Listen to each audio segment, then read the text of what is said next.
Okay, so what can you tell us about your character's relationship with Caitlin? Good.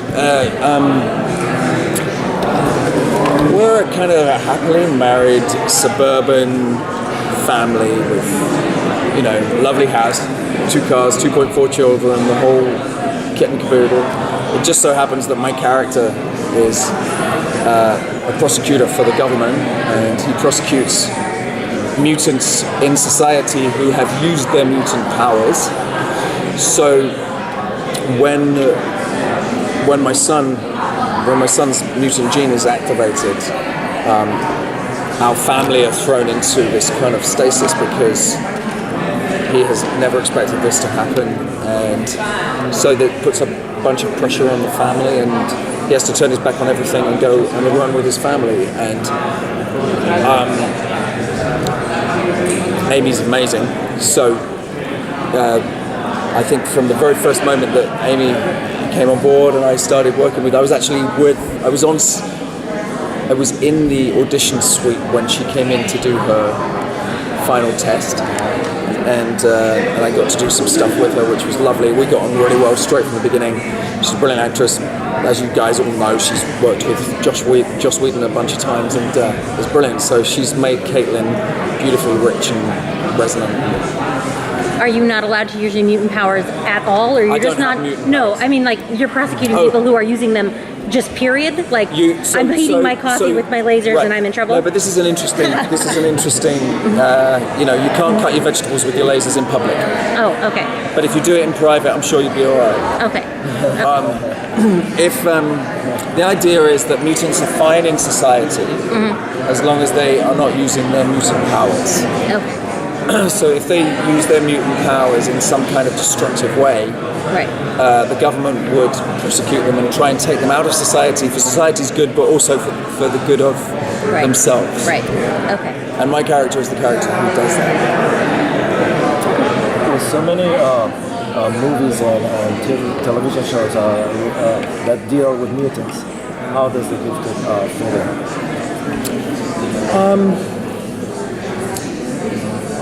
I think what I like about it is that it's going to be an underground sort of world.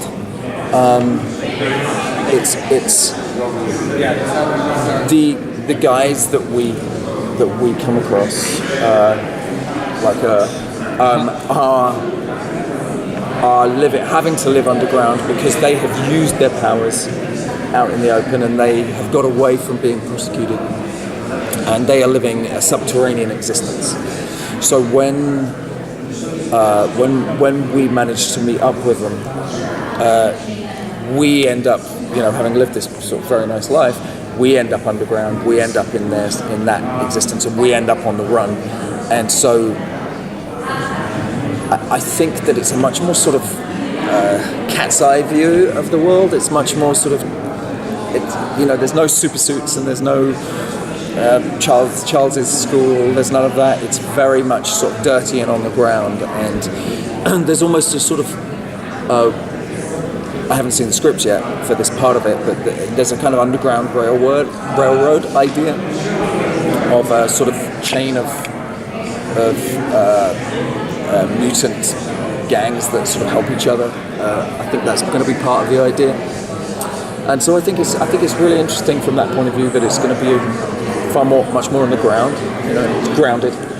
How would you think the X-Men fans gonna find Gifted, and also if you have to be a fan to enjoy the Gifted as a separate world?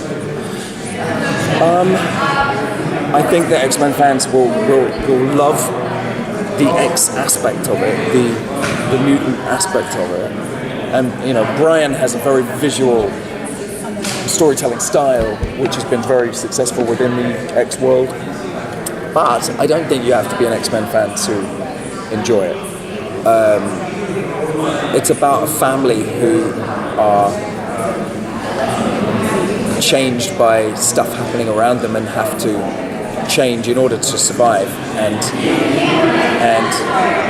which works as a metaphor for people in society who are going through difficult changes, and also for teenagers in society who are going through difficult changes. and I think there's many families. I'd love to think that families could sit down together and watch this, you know, and see things that are happening in the world today and be able to relate to them, and maybe the metaphor of it will be something, will be a way of helping the adults not have to talk to the children about it, because the children will see it on screen. I mean, that's a brilliant dream to have, but you know, I'd love that to be the case. Can you do one more question? Would you say it's a metaphor for illegal immigration this time? Sometimes X-Men are about, say, LGBTQ issues or race. Is that what this show is going in? I think that would be something that you possibly could draw from it. So how do you feel about your character's journey being like somebody very much privileged and then going into this life? Yes, I love that. I love that idea of it. It was really the thing that drew me to it. The irony being that at the beginning of the pilot, they're trying to escape out of America. And in order to get to safety. Matt wrote this over a year and a half ago. Started working on this long before things changed here. It's sort of in the air, though, right? And certainly there were aspects of it, and there are aspects of what's going on in our story that I don't think were intentional. You know, other than on a general basis, you know, of persecution or.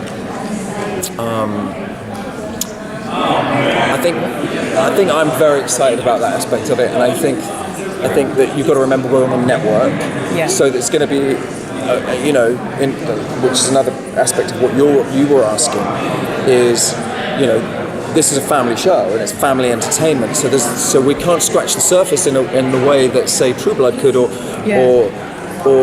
the way that something like Legion, or, you know. There is a certain ratio of PG-ness that one has to stay, you know, which is fine, because it's a big audience, and if we can like make any tiny percentage of change into the way that people perceive things, then that's amazing. Thank you. Thank you so much.